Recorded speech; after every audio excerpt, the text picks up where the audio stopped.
Achewillow, Season 7, Chapter 6, The Spirit of Hope. I remember Halloween when I was 8 years old. Actually, except for one drunk year during cooking school, I remember each Halloween night since I was 4. I could tell you in obsessive detail about each of my costumes, whether store-bought or homemade. More than once, cats make an appearance, but I've been everything from princess to pirate to slutty pirate. What makes 8 stand out, however, is the white. Not exactly the color one associates with Samhain. Rather, it conjures the image of whipped cream and clouds, but it dominated that night for me. That was the year I dressed up as a chef. I'd like to take credit for the idea. Makes for a good origin story and associated portent of things to come, but Mom came up with it. A simple costume made from one of Dad's spare dress shirts and a rolled-up piece of white cardboard. At first, I was delighted to walk around the neighborhood, serving platter in one hand and pillowcase full of candy in the other, but after an hour of that, I could have done without the covered dish. Still, I had a good time. Eric was dressed as a cop and kept pretend shooting the other kids. Everyone was having a good laugh until the ghost. You see, at 9, Eric was quite the handful. Not exactly obedient, not particularly considerate, it didn't take much to get him going. When a pair of his school friends showed up dressed as aliens with their own toy guns, the evening devolved into an imaginary firefight. That was all fun and games until the aliens ran off and Officer Eric took off after them. The end part of the chain reaction was Dad then running off to get Eric, leaving me at the corner of Les Tourneaux and Adam after sunset. As any smart kid knows to do in this sort of situation, I waited. Dad would quickly catch up with Eric and drag him back here, then we could all go back to the important business of trick-or-treating. I can't tell you how long it actually took. Maybe 5 minutes, less. Through the eyes of a child, however, it might as well have been days.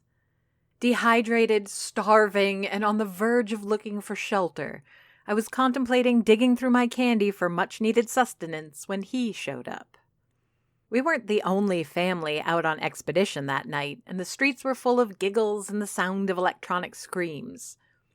Doors rang, opened, and then closed. Not exactly deafening noises, but enough to keep me distracted.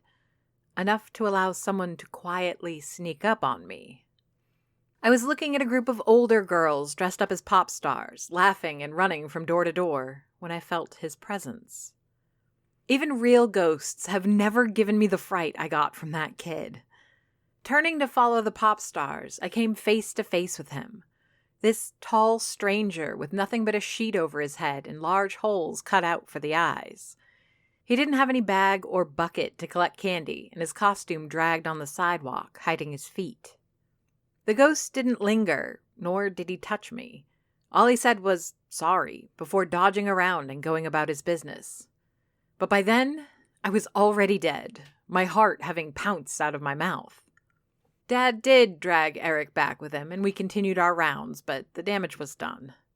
That night, all I could dream of was white bedsheet ghosts. Mom blamed the candy I stuffed down my mouth, but I knew the real culprit. It's that memory that crawls back up the sewers of my brain when I turn to see the figure at the window. Tall and white, he stares in, waiting. After enough time without my reacting, he raises his hand again and knocks on the glass. "Miss Dufour?" The voice is muffled, swallowed by the window and the slight rain, but it's distinctive enough to be recognized. The slow politeness, the calm words, it can only be one person, especially clad all in white like that. "Ian?" I ask, unbolting the front door to let him in. On a normal night, I'd have waved almost anyone away from my door by pointing to the closed sign. It used to be a far more common occurrence that clients would try and get a late evening coffee or one last pastry for the day, but the village has learned that I'm not flexible with business hours. Except this isn't a normal night, and this isn't a normal visitor. You see, On average, Pilvists don't wander the streets at night, and Ian in particular is more of a morning person. Usually the first to visit the Achewillow for his daily box of croissants. Very seldom does he pop back in later in the day, let alone after closing hours. "What are you doing here?" "It's a long story," he answers, beatific smile in full effect. "May I?"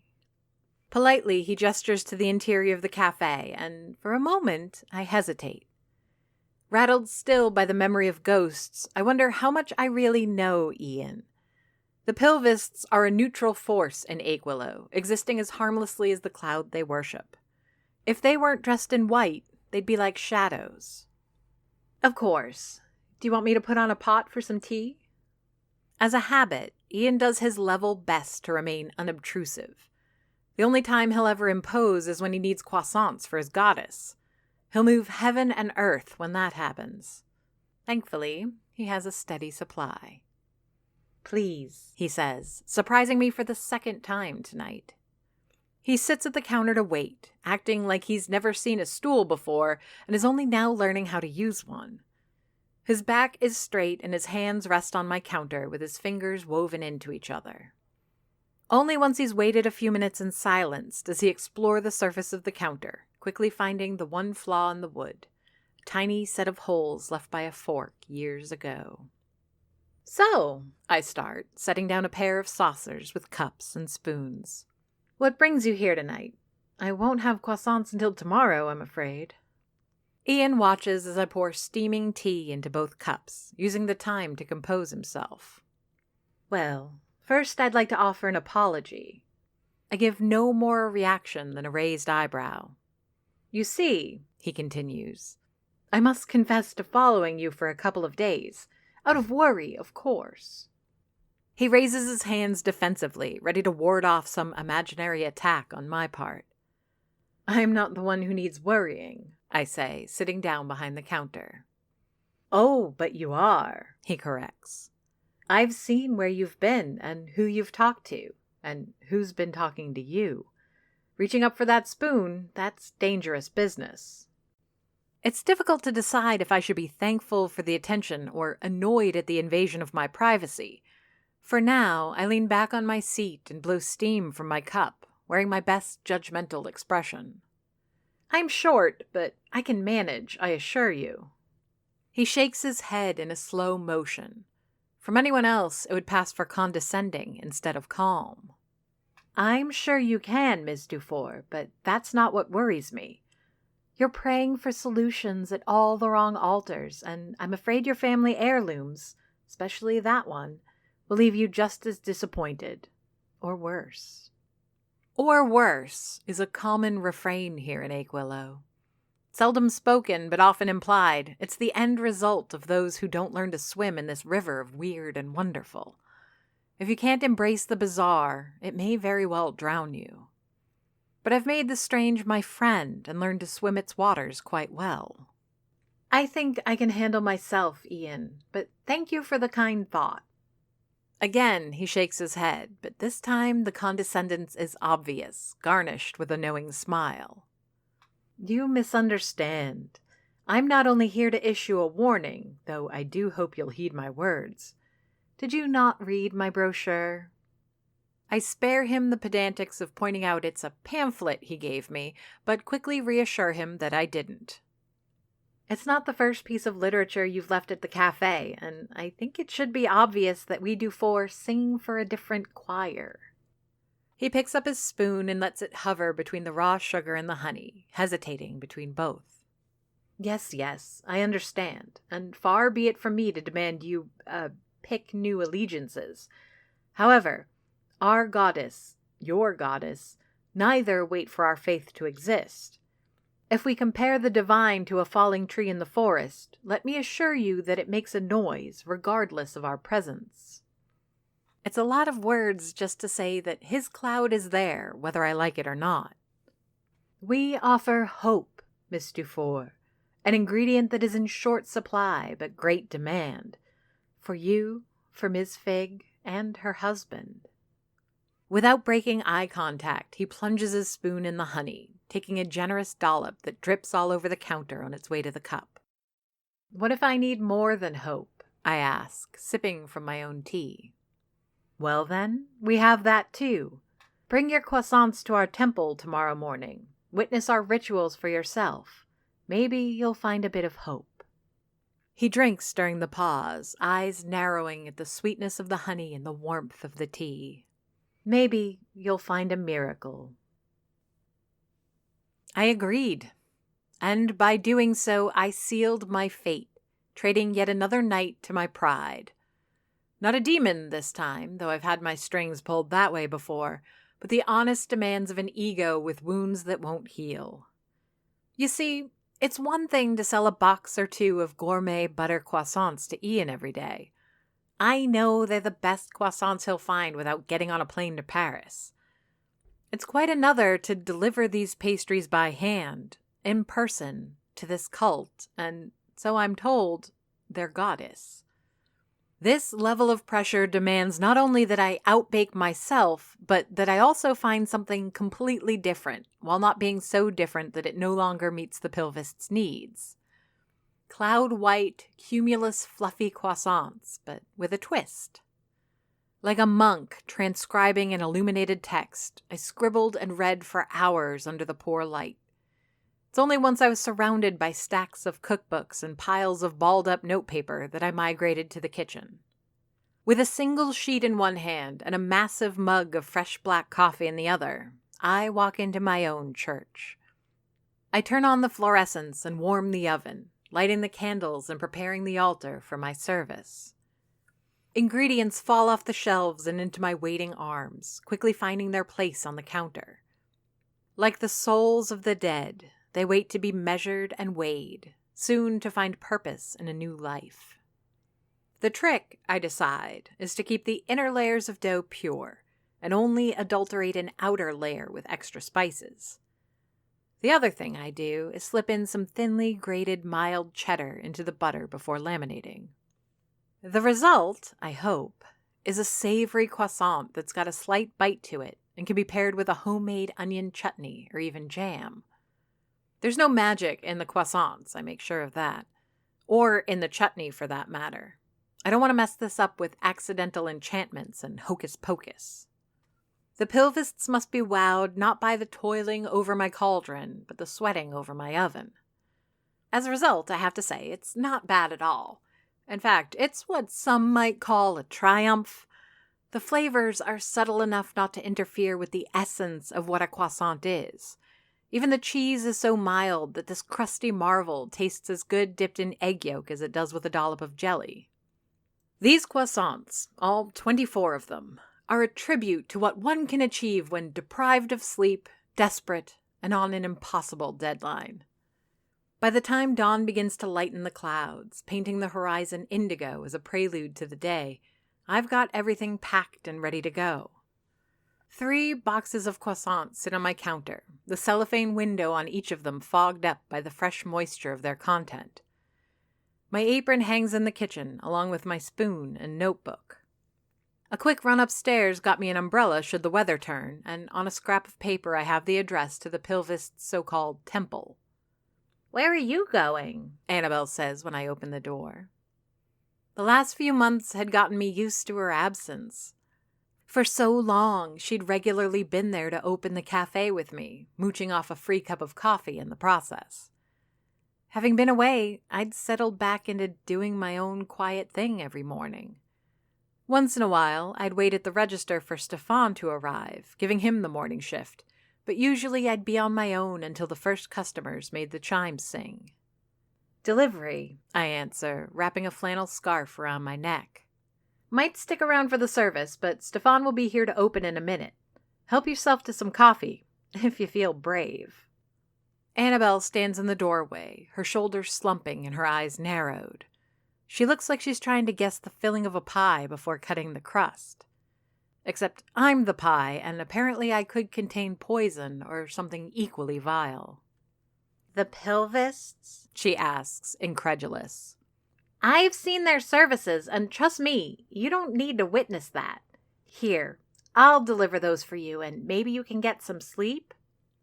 Annabelle reaches for my boxes, but like a dragon whose hoard is threatened, I pull back and snarl. I want to see for myself. Trust me, she insists. It's stupid and boring. They sing bad songs and eat croissants and drink store-bought orange juice. Then they talk about their work like it's the Chamber of Commerce. It's the absolute worst. I'm shocked Pete didn't leave faster. There's a lot of hostility in her words. Annabelle has long blamed the Pilvists for driving her friends away. And I get it. But if the darkest secrets she can reveal about the Cloud Worshippers is that they're boring, then I think I can take the risk. Especially when such a light accusation is put in the balance against Ian's teased miracles. If it's as boring as you say, maybe I'll catch a nap while I'm there.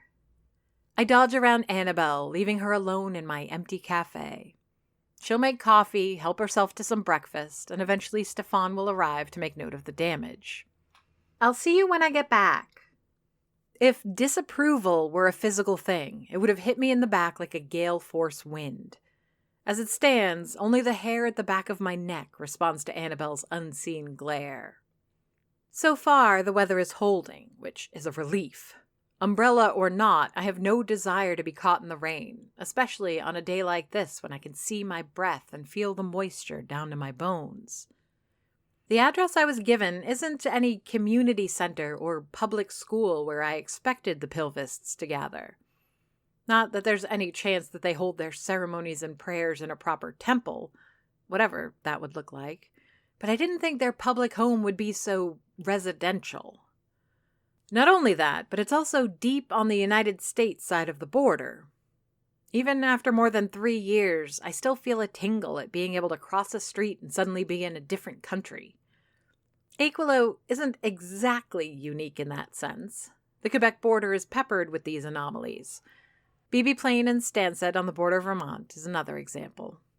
What makes Achewillow special is that it keeps its name across the borders and isn't heavily monitored by border control, adding to the town's surreal ambiance. The house is also farther than anticipated and far more isolated than I would have liked. It's also not what I expected, at least as far as architecture. It's a haunted house. Not the kind one might find in a carnival or amusement park, nor is it a normal house redecorated with papier-mâché monsters and plywood gravestones. It's the kind of gothic monstrosity that would have been charming at about 3/4 of its full power.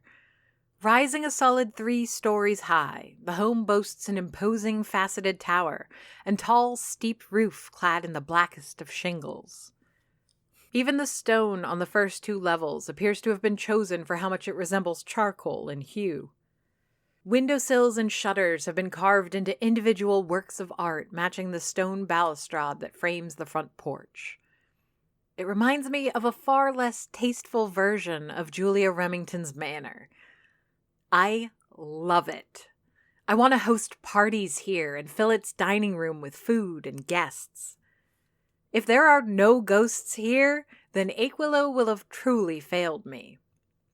Approaching the front door, I hear the first of a coming deluge of raindrops. Hits the pavement with a crash, asking that I look up at the sky from whence it came. Of course, this is the place. As much as there has always been a cloud over Achewillow, it's never been clear above what exact spot it hovered. My head, tilted to where it hurts my neck, it's obvious now that I'm at the epicenter of it all. This isn't just the vague area above which the cloud hangs out. This is its home. So what came first, I ask myself while banging the massive bronze knocker on the thick oak door. The cloud or the house to worship it in? A long, plaintive creak of the hinges greets me, followed by a tall, robed Pilvist wearing the cult's eternal smile. "Miss Dufour," he says, waving me in. "You came." Adrien Lalonde. I recognize him now. Not the kind of guy I would have thought of as a Pilvist. He's a man who wears a hockey jersey in late summer and a backwards cap around the clock. I wouldn't have guessed he was blonde until today. I said I would, and I keep my promises. But please, it's Miriam. What a strange thing to say. Not that I don't normally expect a level of familiarity with my neighbors and customers, but I could have sworn Adrian's never called me anything more formal than my first name. As calm as the cloud he serves, the Pilvist guides me through the house. It's exactly how it might be advertised from the outside. A movie set for a horror thriller. Every piece of antique furniture begs to tell a story. Every painting of a forgotten soul teasing a murderous confession. It's arresting to notice so many familiar features in these portraits. While the house has electricity, all lighting is wired through fancy chandeliers and elaborate wall sconces. Before long, we enter the largest room in the house, and probably the largest residential room in Achewillow. Even Julia doesn't have a dining room quite like this. While I could put 2 Achewillow cafes in here, a single table dominates the space. The wooden behemoth reminds me of the counter of the cafe, carved as it is from a single piece of wood and varnished to a mirror's shine. Around this dominating feature stands the assembled Pilvists. I can't tell if this is all of them, but their numbers wouldn't suggest otherwise. Each individual, a known face in Achewillow, waits smiling behind a chair, watching me take a hesitant step to the seat reserved for me. There are more surprises in the crowd. Wearing the white robes are worshippers I've met in the past. Sonia and Matthew Marshall, of course. There's Kinnan Washington pulling at his fingers as he tends to do. There are also a few surprises. Not the least of which is Detective Lamore, who looks most self-conscious about meeting my gaze. Only 2 places remain empty, the 2 ends of the long table. One, it seems, is for me. The other, I would assume, is for Ian, but it's not. Ian stands behind his own chair at a place that holds no more importance than that of any of his peers. Whoever that last seat is for remains empty, almost symbolic. "Please, Miss Dufour," Ian addresses me with his habitual smile. "Have a seat. Let's begin." I get back to the Achewillow Cafe later than I had planned. While I don't expect Stefan will mind, I've already been giving him more last-minute shifts than I'm comfortable with, or than my finances can endure. I like to think that the Achewillow isn't just coffee, tea, and pastries. Maybe it's hubris or ego, but I always imagine that the people come to my cafe for an experience, one that the resident Dufour is a part of. Hence, you'll understand how it's counterintuitive that when I walk into the Achewillow running as a well-oiled machine, it hurts a little. This afternoon is just like that. While I feel a bit lighter after my time with the Pilvists, it's a surprise to discover the cafe being just as buoyant. It's not exactly back to the relaxed feeling of perpetual vacation I've worked so hard to cultivate, but it feels like the shadow of Olivia's failing health has lifted a little. It's almost a guilty relief to see a teaspoon of normalcy dissolving into the broth of our town. There's even a hint of sunshine peering through a crack in the clouds on my way back. For the first time in days, I feel like perhaps things are gonna be okay. "Can't stay," Eric says, crossing my path on the way out. "Gotta get back to work." "Wait, how is it? Tolerable?" I flick a piece of bread from his stubble and wait for the answer. It comes in the form of a broad, satisfied smile. He then adjusts his gray suit, fastening the top button of his jacket. "It's not what I imagined I'd be doing, but it's not bad. I'll tell you more later." With that, he taps the box in my hand before vanishing through the door. The last I see of him is his squinting eyes as he looks up to the sun in surprise. At the table next to me, Pat is putting his sandwich back together, the tail end of his ritual before eating. Dead center of the dining room, I hear a short laugh. Mayor Byrne is having an animated conversation with Mayor Lagacé, and both seem in rare humor. The only person who doesn't seem to be savoring the lightened mood is Lagacé's daughter. Annabelle sits at the counter on her stool, watching her mother with intense suspicion, bordering on paranoia. "What's up with you?" I ask, going around to the register. I put my box down next to the coffee machine and grab my apron from behind the kitchen door. "Ever feel like you're the only sober one at a party?" I grab some coffee grounds and give them a good whiff. Carefully, I work the machine to make myself a nice cup, hoping it'll be enough to push me through the afternoon. To my surprise, the normally recalcitrant machine offers no resistance at all. Not if I can help it. Why? Annabelle's eyes narrow in her mother's direction, then sweep through the entire dining room like searchlights in a prison yard. She came to ask about the apartment, she says, meaning her mother. And Eric, and me.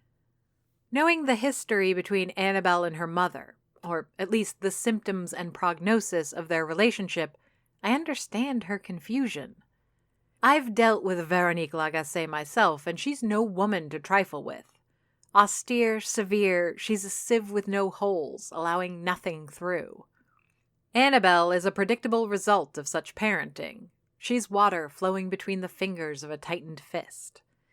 If Mayor Lagacé's strict demeanor is action, her daughter's rebellion is an equal and opposite reaction. That being said, she's a mother, I explain, mixing some raw sugar into my coffee. Maybe she regrets pushing you away? It can't be easy going home to a lonely home knowing you're the one who emptied the nest. All I get from my hopeful words is a shaking of her head. Annabelle purses her lips and frowns, refusing to reconcile my theory with her reality. My house, her house, is never empty. It's always full of responsibilities and the burden of duty. If you look real hard, you can maybe find the ghost of my dad somewhere in there, but that's a garnish, not the content of the glass. And it'll stay that way if you build walls of your own. She's offering an olive branch as best she can. Maybe don't be too quick to push it away. That's rich coming from you. The words are mumbled more than spoken, not malicious but disdainful. I'm about to be offended when a customer walks through the door. His arrival brings a hush to the Achewillow. Spreading like a wave, silence gives room for the chimes to sing louder than usual. Even the cars outside seem to go quiet and give room to his presence. Henry Figg. Cantankerous, rigid, he strides in like the entire town isn't staring at him. In his hands are 2 large plastic containers, empty and dutifully clean. Henry? My voice cuts through any remaining chatter and echoes back to me, worried tremor and all. Unreadable as ever, it's impossible to know why he's here. It could be to share bad news or relieve us with what we've all been wanting to hear. Or he might just be returning my containers. How was the soup? I ask, immediately feeling like an idiot. Comforting, he says, squeezing himself between Annabelle and the register to put the containers down. He looks around, taking a quick gander at the pastry display. I wish I could say he was intentionally burying the lead with his presence, but that's not how Henry operates. If nothing else, every one of his actions is genuine. He's a man who says and does things in his own time, a privilege he claims to have bought with age. Now is the time to shop for a snack. If there's any news on Olivia, he'll speak it in his own time. Except that schedule disagrees with me, Annabelle, and everyone else in the cafe who cares about Olivia. So, I ask, fingers drumming on my box with impatience. So, how is she? He frowns and sighs and growls a little. Maybe it's the crowd, maybe it's bad news, but Henry doesn't want to talk. I feel like a jerk for demanding that he does. Hanging his head above the counter, supported by both hands, one can almost see the weight pushing him down. I can't tell what the news is, but I know Olivia's still alive. And that, against all common decency, makes me smile. Stable, Henry answers with long last. Which Dr. Langevin says is as much as I can hope for right now. Any chance I can visit her? Visit her again, you mean? There's no anger or resentment as he looks up to meet my eyes. There is exhaustion. He's tired. Lack of sleep, of course, but also the stress of uncertainty and the kind of isolation only grief can build around a person. He's also maybe a little tired of my meddling. Right, again. Miriam, he says, struggling to put together a kind face. As soon as Langevin says she can have visitors, you'll be one of the first to know. But not the first. No, not the first. Now, can you pack me some cookies and a couple of those cupcakes? Nothing with apples, please. I comply and add a large coffee to his order. I suspect he's going back to Montreal so he can be there if anything changes with Olivia. I try to refuse payment or make some more small talk, but those would have been fool's errands on a normal day. It's like climbing Everest in a bikini now. Conversation is slow to pick back up once Henry leaves. Even those who don't know the Figs that well watch him walk down the street before they dare speak again. It worked, I mumble, enjoying a little bit of satisfaction. What worked? Annabelle remained quiet the whole time Henry was here, her eyes bouncing between him and my box. None of her usual joie de vivre shining through. I did what you said, I explain. She keeps her eyes on me while pulling the box towards her, nudging the top open a quarter-inch at a time. Well, not exactly what you said, but I didn't take no for an answer. Olivia's stable. That's the first step to being on the mend, right? Annabelle flips the flimsy cover of the box up, revealing within, neatly folded, the pristine white of a brand new robe. You didn't just deliver croissants, did you? Annabelle doesn't understand, or rather, she remains blinded by her experience with the Pilvists. But I've handled demons, negotiated with the Inquisition, and I've appeased the dead. A great cloud is just another Achewillow oddity for me to navigate. Miriam, what did you do? Achewillow is written by J.F. Dubow and narrated and produced by me, Amy Frost. If you enjoyed this podcast and would like to hear more, please rate and review us on Apple Podcasts or your preferred podcast platform. Want to support the show? Buy us a coffee. Go to ko-fi.com/Achewillow to donate. Achewillow has a Patreon. Visit patreon.com/Achewillow for details. Follow us on Facebook, Twitter, and Instagram under the username Achewillow.